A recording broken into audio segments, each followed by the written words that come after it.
Hi అండి, నమస్తే. నేను మీ లక్ష్మీరాజ్యం. లాస్ట్ వీడియోలో చిక్మగళూరు ఫుల్ టూర్ ప్లాన్ ఎలా చేసుకోవాలో చూసాం కదా. ఈ వీడియోలో మొదటి రోజు మా ప్లాన్ను డీటెయిల్డ్గా ఎక్స్ప్లెయిన్ చేస్తాను. ముఖ్యంగా బేలూరు చెన్నకేశవ స్వామి ఆలయం గురించి చెప్పబోతున్నాను. బెంగళూరు నుండి చిక్మగళూరు వెళ్లే దారిలోనే బేలూరు ఉంటుంది. మేము బెంగళూరులో లేటుగా స్టార్ట్ అవడం వల్ల బేలూరుకు మాత్రమే వెళ్ళాము. మీరు ఉదయాన్నే గనక వెళ్తే ముందుగా బేలూరు శ్రీ చెన్నకేశవ స్వామి ఆలయం, అలాగే అక్కడికి దగ్గరలో ఉన్న హల్లబీడు ఊరిలోని హోయలేశ్వర స్వామి టెంపుల్కి కూడా వెళ్లి రావచ్చు. ఈ దేవాలయం నిర్మాణ బాధ్యత హోయసల రాజవంశీయుడైన విష్ణువర్ధన అనే రాజు వహించాడు. దాదాపు 100 సంవత్సరాలు పట్టిందని, అలాగే ఈ నిర్మాణం 12వ శతాబ్దంలో జరిగిందని చరిత్ర చెబుతుంది.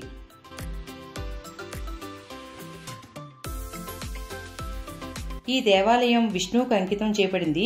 అలాగే ఇక్కడ స్వామిని చెన్నకేశవ అనే పేరుతో పిలుస్తారు. చెన్నకేశవ అంటే అందమైన జుట్టు కలిగిన విష్ణువు అని అర్థం.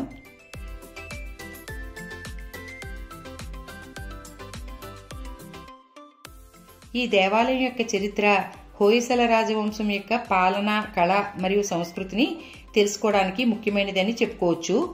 దీని శిల్పకళా నైపుణ్యం ఇప్పటికీ మనల్ని మంత్రముగ్ధులను చేస్తుంది. ఎటు చూసినా అందమైన శిల్పాలే. దేవాలయం మొత్తం కూడా శిల్పాలతో నిండి ఉంది. గోడలు, స్తంభాలు, కంచెలు, ప్రతి డీటెయిల్ కూడా అద్భుతంగా చెక్కినట్లు ఉంటుంది. ఇక్కడి శిల్పాలు చాలా సున్నితంగా ఉంటాయి. వాటిలోని భావోద్వేగాలు స్పష్టంగా కనిపిస్తాయి. సంగీతకారులు, నృత్యకారులు, యోధులు, దేవతలు, ప్రతి శిల్పం ఒక కథ చెప్తుంది.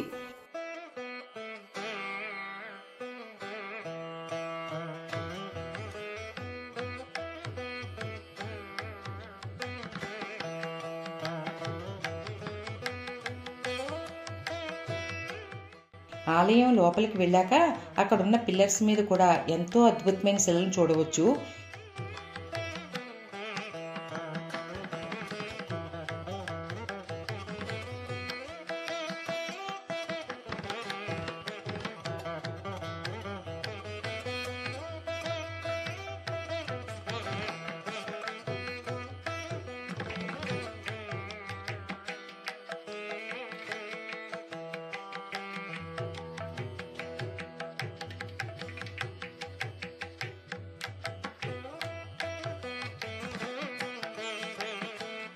ఇక్కడ ఉన్న గోపురంలో నరసింహస్వామి చెక్కడం చూడండి ఎంత అద్భుతంగా ఉందో. నేను ఈ అద్భుతాన్ని చూస్తూ 10 మినిట్స్ అలాగే ఉండిపోయాను. అలాగే స్వామివారి దర్శనం వల్ల మనసుకు ఎంతో ప్రశాంతంగా అనిపించింది.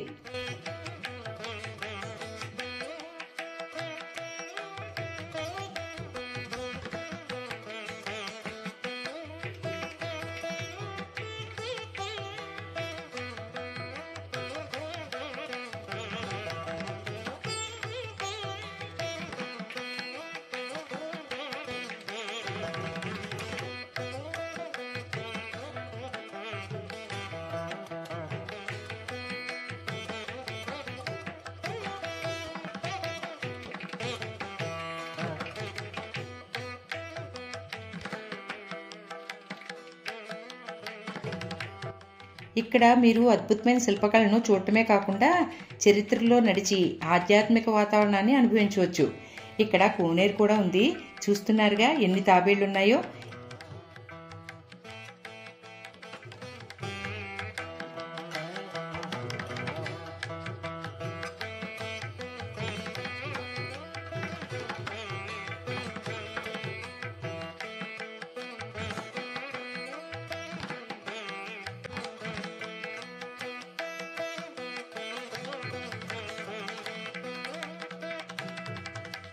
ఇక్కడికి వచ్చిన జనం ప్రతి ఇంచులో ఆగి ఫొటోస్, వీడియోస్ తీసుకుంటూనే ఉంటారు.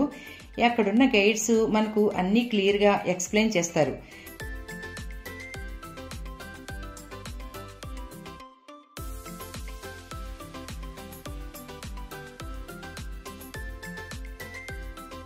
అసలు ఈ ఆలయంలో ఉన్నంతసేపు ఆ అనుభూతి వేరే లెవెల్ అని చెప్పుకోవాలి. ఆ శిల్పకళా నైపుణ్యానికి ఆశ్చర్యపోతూ స్వామిని చూసినప్పుడు ఆధ్యాత్మిక భావాలు మన చుట్టూ తిరుగుతూ అసలు అక్కడికి వెళ్తేనే ఎవరికైనా అర్థమవుతుంది. చెన్నకేశవ స్వామి టెంపుల్లో 1.5 అవర్ గడిపాక యాగాచి డ్యామ్కి వెళ్ళాము. అక్కడ సన్సెట్ చూసి యాగాచి స్పోర్ట్స్ ఏరియాకు వెళ్ళాము. ఇక్కడ స్పీడ్ బోటింగ్ మనిషికి 200 రూపాయలు ఛార్జ్ చేస్తారు. చాలా అంటే చాలా వర్త్ అని చెప్పుకోవాలి. బోటు వెళ్తున్నంతసేపు చాలా ఆహ్లాదంగా ఉంటుంది. మధ్యలో టర్న్స్ కూడా చాలా ఫాస్ట్గా తిప్పుతారు. తిప్పినప్పుడు భయం వేసినా ఎగ్జైటింగ్గా ఉంటుంది. మీరు వెళ్తే ఇది ట్రై చేయండి. అక్కడ వేరే కాయకింగ్, పెడలింగ్ లాంటి వాటితో కాంబోస్ కూడా ఉన్నాయి. మీరు ఈ అద్భుతమైన దేవాలయానికి వెళ్ళాలని ప్లాన్ చేస్తున్నట్లయితే ఈ వీడియో మీకు సహాయం చేస్తుందని ఆశిస్తున్నాను. నెక్స్ట్ వీడియోలో 2వ రోజు చూసిన ప్లేసెస్ గురించి డీటెయిల్డ్గా చూద్దాము. నా వీడియోస్ మీకు నచ్చినట్టయితే ఛానల్కు సబ్స్క్రైబ్ అవ్వండి. Take care friends, bye.